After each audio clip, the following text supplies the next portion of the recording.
Miarabanao amin'ny anaran'i Jesosy Kristy Tompo tonga soa eto amin'izao vavaka sy fampaherezana izao, ary ny fiadanan'Andriamanitra no tononiko aminao sy ho amin'ny ankonanao. Ampifaliana lehibe ho any mitondra ny havatr'Andriamanitra amin'ity andro an'ity, ary mino fa ianao ihany koa dia ampifaliana no andraisanao izany tenin'Andriamanitra sy havatr'Andriamanitra izany. Alohan'ny andraisantsika izany ary dia manasanao hiaraka hivavaka isika. Misaotra ray masina tsara indrindra ny amin'izao tombon-taona mahafinaritra nomenao anay izao, ahafahanay mifampahery indray amin'ny alalan'ny teninao. Misaotra amin'ny fanatrehanao sy ny fombanao feno ity vavaka sy fampaherezana ity Tompo, ary misaotra amin'ny fanahy masinao mahery izay mpampianatra anay eny izy ane no hanokatra ny sainay, alalanay sy atakaranay izay tianao ambara aminay tsirairay avy, ary ihany koa hanokatra ny fonay mba hilatsahan'ny teny ao amin'ny fonay Andriamanitra, mba tsy ho mpiaim-panadino izay fa mba ho mpakatony teninao, ary miantehitra tanteraka amin'ny fahasoavanao a Tompo, fa ianao no kapiteny aheto mba tsy hitenenako araka an'izay fahaizako sy ny fahalalako, fa ianao Andriamanitra ny mianany lelany nefa mahay, ka dia taio ny teninao mba tsy hiverina foanany aminao raha tsy efa mahatanteraka izay hampaniranao azy, ary ambinina amin'izay hampandehananao azy, satria tsy misy tsy ho tanteraka ny teny rehetra izay lazainao. Ka dia amin'ny anaran'i Jesosy Kristy sy ny fahifanerery ihany no aoka anapaka feneto. Amen. Amen.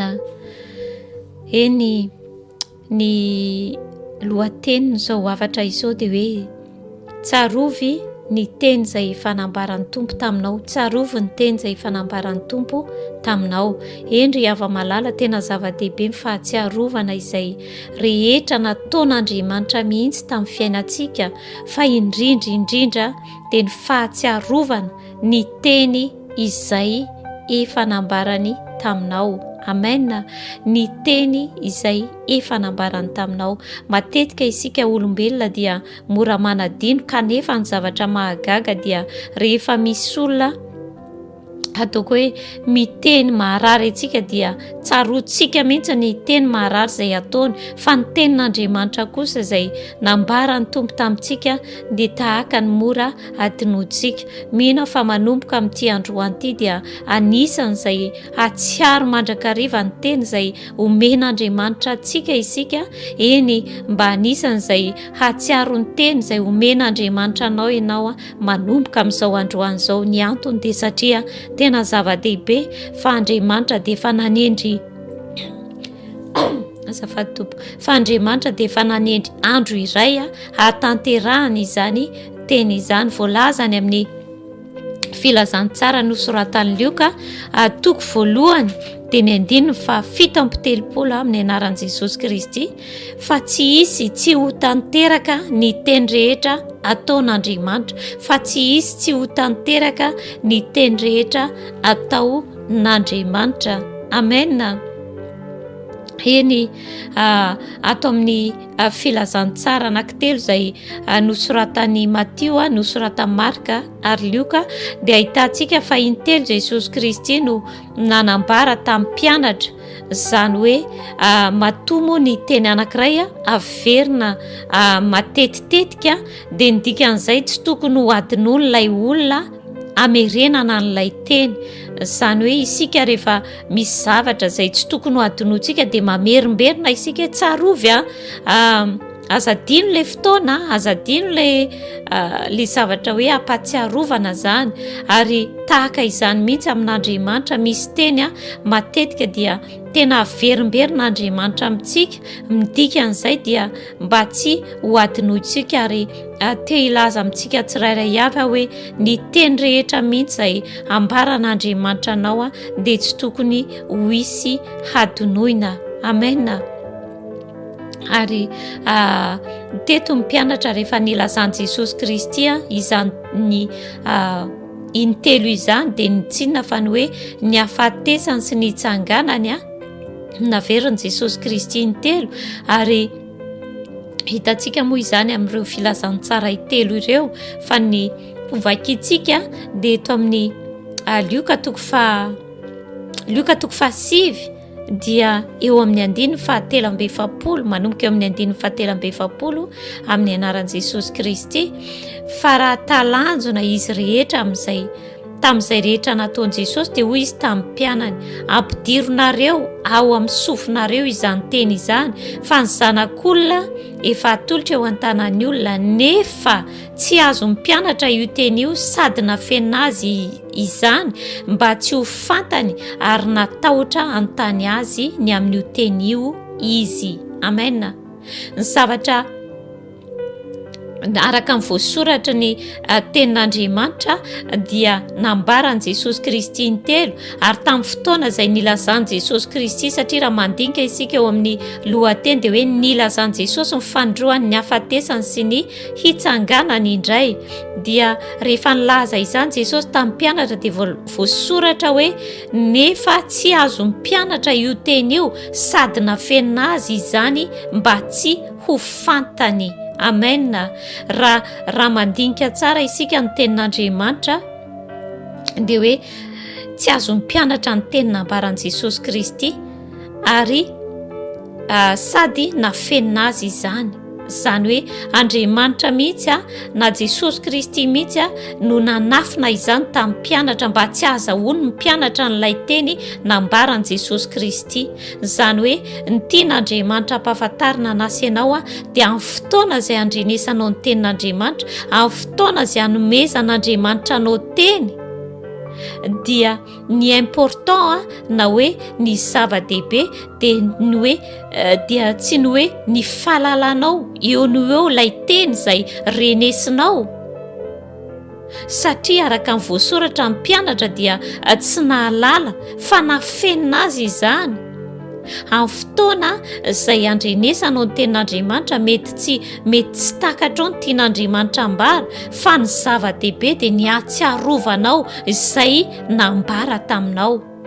Na dia tsy takatrao ary izany, na dia tsy azonao ary ny tian'Andriamanitra ambara aminao, fa ny zava-dehibe dia ny fahatsiarovanao izany tenin'Andriamanitra izany. Aleloia! Tena zava-dehibe ry hava-malala ny fahatsiarovana izay teny rehetra nambaran'Andriamanitra taminao, satria araka ny voalazako teo dia avy ny fotoana hisy andro izay efa voatendrin'Andriamanitra hatanterahana izany teny izany, fa voasoratra araka novakitsika teo fa tsy misy tsy ho tanteraka ny teny rehetra izay nataon'Andriamanitra.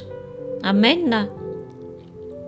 Ary nafenina tamin'ny mpianatra izany teny izany, ary ny zavatra nisy dia toa tsy tsaroany mpianatra ilay tenin' Jesosy Kristy, na dia namerina intelo ara Jesosy dia tsy tsaroany mpianatra. Ary voalaza ny soratra masina fa rehefa tonga ny teo amin'ny fataterahany izany teny izany, hitantsika any amin'ny filazantsara nosoratan'ny LIOKA 4:20, rehefa tonga teny amin'ny fasana ireo vehivavy, izany hoe voalazan'ny tenin'Andriamanitra hoe hitondra zava-manitra hanamboatra na hanositra ny fatin' Jesosy Kristy, satria moa izany ny fomba natao tamin'izany fotoana izany. Dia ny zavatra hita dia voasoratra fa nisy anjely izay hitantsika moa izany eo amin'ny 15, eo amin'ny 14 azafady, raha mbola very hevitra tamin'izany izy, zany hoe ireo vehivavy indreo nisy roalahy nisy eo taminy ny tafitafiana manelatrelatra, ary no natahotra izy ka niankoka dia hoy izy roalahy taminy: nahoana no atao maty no hitadiavanareo ny velona? Tsy ato izy fa efa nitsangana. Tsarovy ny teny izay efa nataony taminareo fony izy mbola tany Galily hoe ny zanak'olona tsy maintsy atolotra eo an-tanan'ny mpanota ka ombona amin'ny hazo fijaliana ary hitsangana amin'ny andro fahatelo. Dia nahatsiaro ny teniny izy. Amen. Zavatra hitantsika eto dia hoe ireto anjely reto ny rahan'Andriamanitra ilaza amin'ireto vehivavy izay tonga teny amin'ny fasana fa efa nitsangana Jesosy Kristy, ary nampatsiaro izy ny anjely nampatsiaro an'ireto vehivavy reto hoe tsarovy ny teny izay efa nolazainy taminareo hoe ny zanak'olona tsy maintsy atolotra eo an-tanan'ny mpanota ka omboana amin'ny hazo fijaliana ary hitsangana amin'ny andro fahatelo. ny anjely no ny rahan'Andriamanitra ampatsiaro an'ireto vehivavy reto ary voasoratra fa rehefa nampatsiaro ny anjely dia voasoratra eo amin'ny 15 dia hoe tena atsiaro ny teniny izy teo vao natsiaro ny teniny reto vehivavy reto satria ireto vehivavy reto dia anisan'izay nanaraka an' Jesosy Kristy tamin'ny fahavelomany ary tamin'ny fahavelomany tiako tenenina zany hoe talohany nahafatesan'i Jesosy Kristy sy nitsanganany dia anisan'izay niaraka tamin'ny mpianatra ireto ary matoa izy miteny hoe natsiaro ny teniny izy dia nidikan'izay anisan'izay nandrezay nolazainy Jesosy Kristy ihany koa. Ary ireo vehivavy ireo no nampafantatra ny mpianatra hoe nitsangana ny Tompo satria voalaza ny soratra masina hoe nilaza izany tamin'ny mpianatra ireo vehivavy ireo ny tiana ambara aminao dia hoe tena zava-dehibe fahatsiarovana ny teny satria Andriamanitra voasoratra ny amin'ny nomeria hoe Andriamanitra tsy olombelona ka andainga. Nomeria 7:20 teny 7:20 vakitsika ny amin'ny anaran'i Jesosy Kristy. Andriamanitra tsy mba olona ka andainga na zanak'olombelona ka anenina, moa efa nilaza va izy ka tsy efainy, na efa niteny va izy ka tsy hotoviany. Amen. Eny Andriamanitra ry hava-malala dia mahatanteraka izay rehetra lazainy, mahatanteraka izay rehetra lazainy, miteny izy ka manatanteraka izany ary na dia atao karaha hoe amin'ny fotoana izay andrenesanao ny tenin'Andriamanitra ka tsy azonao, tsy takatrao, tsy ny fahatakaranao eo no eo ny zava-dehibe fa ny fahatsiarovanao izany tenin'Andriamanitra izany, fa amin'ny fotoana izay hatanterahana izany tenin'Andriamanitra izany dia anokatra ny sainao Andriamanitra ka lalanao tokoa fa Andriamanitra tsy mba mandainga Andriamanitra fa mahatanteraka izay lazainy. Eny Tsarovy izay nolazainy taminao, Tsarovy ny teny rehetra izay nolazainy taminao. Tamin'izany fotoana izany dia anjely no nirahan'Andriamanitra fa isaorantsika an'Andriamanitra lehibe fa efa naniraka ny fanainy izy ary efa nameny fanainy izy ho amintsika tsirairay avy rehetra ary ny fanahy masina no mpampatsiaro antsika ny teny rehetra. Raha sendra manadino isika dia ny fanahy masina mampatsiaro antsika izany tenin'Andriamanitra izany. Ho vaikitsika ny eto amin'ny filazantsara nosoratany Jaona 5:20 teny 9:20 amin'ny anaran'i Jesosy Kristy fa ny mpananatra dia mifanahy masina izay iray ny ray amin'ny anarako. Izy no hampianatra anareo ny zavatra rehetra sy hampatsiaro anareo ny zavatra rehetra izay nolazaiko taminareo. Amen. Izy no hampianatra anareo ny zavatra rehetra sy hampatsiaro anareo ny zavatra rehetra izay nolazaiko taminareo. Eny hava-malala ny fanahy masina no mampatsiaro antsika ny teny rehetra izay nambaran'Andriamanitra. Raha sendra manadintsika ny tenin'Andriamanitra dia ny fanahy masina no mampatsiaro antsika. Mazava ho azy moa zany raha feno fifandraisana amin'ny fanahy masina ianao ary tadidio tsara fa ny Tompo na ny fanahy masina dia tsy hampatsiaro anao ny zavatra izay tsy norenesinao fa matoa ny fanahy masina mampatsiaro anao dia zavatra izay efa norenesinao, ny teny izay efa nolazain'Andriamanitra taminao no ambara ny fanahy masina na hampatsiarovany fanahy masina. Amen. Tsarovy ny teny rehetra izay nambara ny Tompo taminao fa ho tanterahany izany amin'ny andro izay voatendriny ary Andriamanitra dia mahefa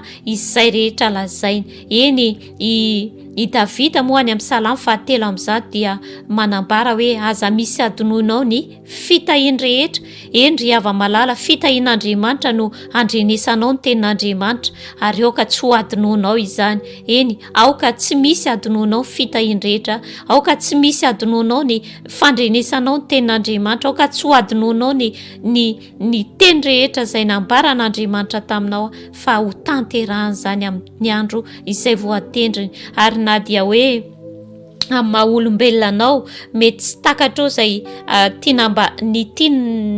tian'Andriamanitra ambara aminao, mety tsy takatrao izany ankehitriny, mety tsy fantatrao ary na dia fieritreretanao hoe izany ve dia ataoko hoe impossible izany, na ataoko hoe sarotra aminao ny hoe handray izany, fa tadiko tsara fa Andriamanitra dia tompon'ny hery rehetra, tompon'ny fahefana rehetra, ary izay rehetrarehetra lazainy, na dia tsy takatry ny sainao dia tanterainy avokoa, ary na dia tsy takatrao izany dia ny zava-dehibe dia tsy ny hoe fatakaranao ny eo fa indrindraindrindra fahatsiarovanao ny teny rehetra izay nambarany taminao. Haleloia!